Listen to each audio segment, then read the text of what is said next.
When Jesus arrived, he found that Lazarus had already spent 4 days in the tomb.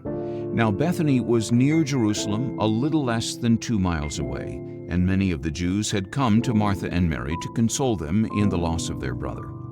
So when Martha heard that Jesus was coming, she went out to meet him, but Mary stayed at home. Martha said to Jesus, "Lord, if you had been here, my brother would not have died. But even now I know that God will give you whatever you ask of him." "Your brother will rise again," Jesus told her. Martha replied, "I know that he will rise again in the resurrection at the last day." Jesus said to her, "I am the resurrection and the life.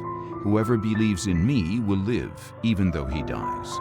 And everyone who lives and believes in me will never die. Do you believe this?" "Yes, Lord," she answered. "I believe that you are the Christ, the Son of God, who was to come into the world." After Martha had said this, she went back and called her sister Mary aside to tell her, "The teacher is here and is asking for you." And when Mary heard this, she got up quickly and went to him. Now Jesus had not yet entered the village, but was still at the place where Martha had met him.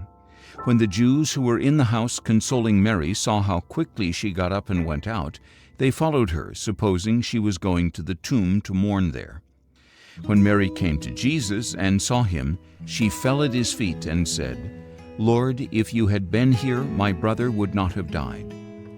When Jesus saw her weeping, and the Jews who had come with her also weeping, he was deeply moved in spirit and troubled. "Where have you put him?" he asked. "Come and see, Lord," they answered. Jesus wept. Then the Jews said, "See how he loved him."